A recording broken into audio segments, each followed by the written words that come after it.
Hello everyone, I am Laethas and welcome back to another video, and today I am going to be telling you guys why a silent voice has the best covers, period. Now, this video was originally supposed to be a top 10 manga covers list, but after I recorded it and had all the video, I looked back at it and I didn't like the video at all. I thought it was really poor quality, so I just decided to scrap it and go with my #1 manga cover, and this is all of A Silent Voice, volumes 1 through 7, and this is just going to be why I think that it's the best, they're the best covers that exist, period. Now,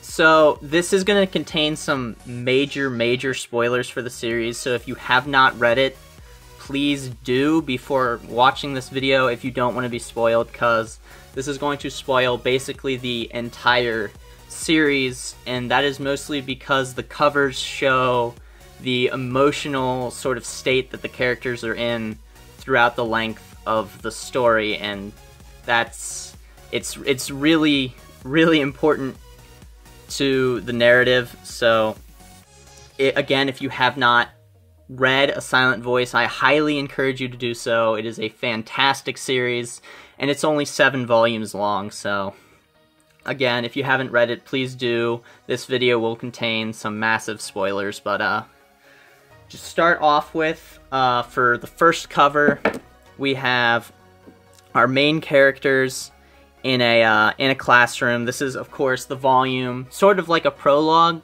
kind of thing, prelude. Not really, but it's backstory to the story that takes place between volumes 2 through 7. But again, this is in their elementary school days, back in the classroom, and as you can see, he's not happy. He doesn't have a happy emotion, and neither does she. Shoko doesn't either. And you can also tell that the characters are facing away from each other, as if they have some sort of aversion or dislike of one another, and this is showcased in this volume because this is the volume in which he bullies her to a very significant degree, and this is sort of the start of his sort of new life as his old life sort of crumbles down before him.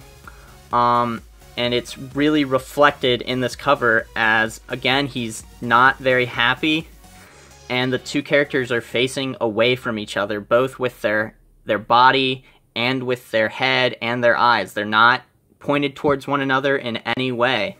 And so, after this, we go on to the next 2 volumes, or next 3 volumes of the series, which sort of shows the progression of the characters' mindsets throughout this next sort of meat of the story. So, again, this is the first chapter, or the first volume of the sort of second sort of part of the series, which is the part after the time skip, when the characters have grown up in their high school age, and he has finally, made contact again with Shoko. And as you can see, this is very similar. This image, how they're facing, and their moods are very similar to those of the first volume, because not much has happened between them yet, because they've just once again met up. And so this is just kind of to show the time skip and how, since he hasn't made any effort yet, well, in the presence of Shoko, he hasn't made any effort, and so things are the same as they were in elementary school. And so you see that their postures are very similar to how they were, and their emotions, their eyes are basically identical to how they were when they were children in that first volume, only now we have the sakura blossoms in the back, and you also have, instead of a classroom, which is also sort of symbolic because it's springtime, which is when Japanese schools transition from one year to the next, as opposed to something like in the United States where it's over the summer. And this sort of represents like new beginnings and stuff like that.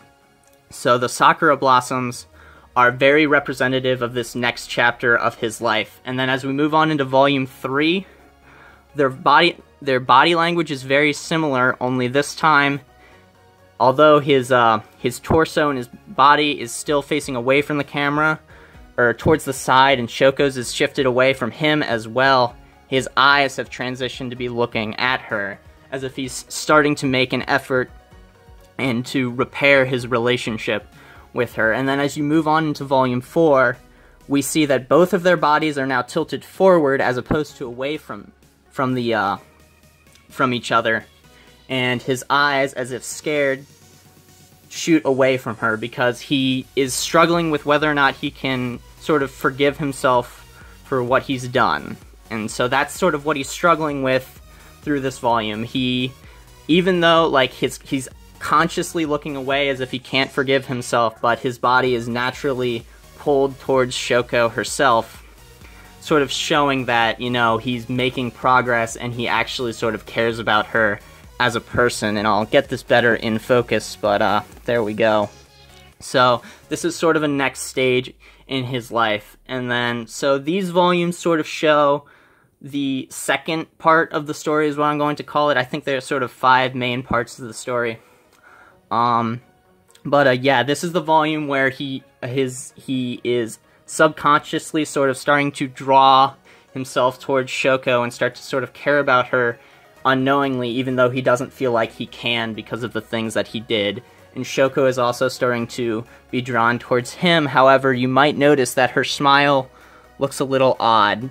It appears as if she is faking her smile, and so that will become apparent in later volumes. So, well, the next one, because as we move on to the next part of the story, which is Volume 5, you can see that they are facing towards one another this time. His body is facing towards Shoko, and Shoko is facing towards him, and the scenery behind them is the festival scenery, which is one of the most sort of pivotal points of their relationship so far.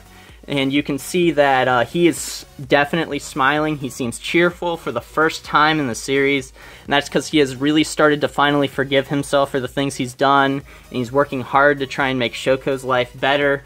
But unfortunately, you can see, even though she's in a yukata, or a kimono, I don't know which one, it's one of the fancy Japanese dresses, but you can definitely tell that she's forcing a smile, and that underneath she's not all too happy, and that's because she feels like she's sort of dragging everyone down, and that is, you know, what inevitably leads her to attempt to commit suicide at the end of this 5th volume. So this is a very telling sign of what's to come. As you saw in volumes 1 through 3, her smile seemed genuine, but come volume 4, that facade seems to start to fade away, and you can tell that she's forcing a smile.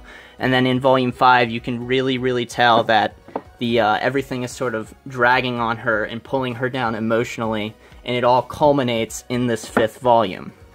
And then as we move on into volume 6, which is one of the most noticeable covers, and that is that he's absent completely from the picture. And that's because for the almost entirety of this final volume, he is in a coma in the hospital, and he is not a part of the story itself, because he ends up saving Shoko from killing herself. And you can see that during those course of events, and him, you know, keeping her from killing herself, she has a broken arm, as shown in this picture.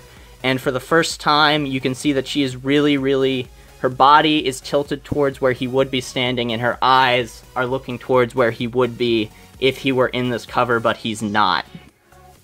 Instead, he's replaced with these sort of bubbles that are floating up towards the sky.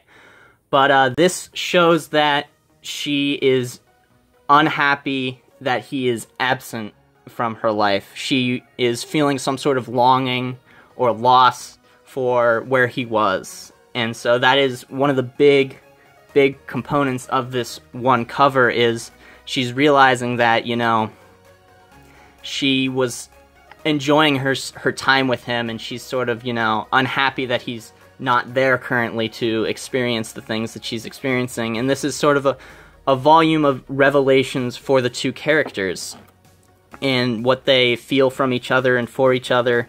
and their lives up to this point. But on to the final cover, and what I feel makes this series incredibly impactful is this is after those events have happened, and as you can see, his body is tilted directly towards Shoko, hers directly towards him. He's giving a smile, a very clear, direct smile. He's not forcing it, and neither is Shoko. And this is, I believe, at the school festival scene, and they are finally together with each other. They've gotten through the hardships of their lives, and that is sort of what ends up happening in Volume 7, is that the conflict, or the main conflict of the story, is sort of resolved, and the two can finally face one another without feeling sadness or guilt or loneliness or any of that. And so the story completes in Volume 7, and the cover demonstrates the conflict is over as well. And one of the main reasons why I feel that these covers are as great as they are is because, again, the story is called A Silent Voice, and if you notice, there's no dialogue in any of these covers, and yet it still manages to show you what is going on in the story and what's inside the characters' minds at each of these sort of steps and stages. And so it further adds to the impactfulness of the story as a whole, the whole narrative, the emotions behind it, and the characters themselves. And so that really, really puts these covers in a new light as well, because it demonstrates sort of the title of the series as well. And so that is why I believe A Silent Voice has the best covers out of any series ever, and for the sole fact that it tells the story without having to say anything. It shows you the progression of the narrative just through the covers alone, and that is incredibly impressive, especially because of the ties that it has to the title and the story and the characters as a whole. And so that will do it for why A Silent Voice has the best covers ever. And if you enjoyed the video, you know, like and share. Tell me what you think about the Silent Voice covers. What are some of your favorite colors, or not colors, covers, down in the comments below. If you want to keep up to date with all of my content, you can hit that subscribe button. Thank you all so much for watching this video. I know this is a bit longer for one I'm making, but for videos I typically make, but I feel I needed to get out this cover video. Yeah, thank you all so much for watching. I am Laethas. Goodbye.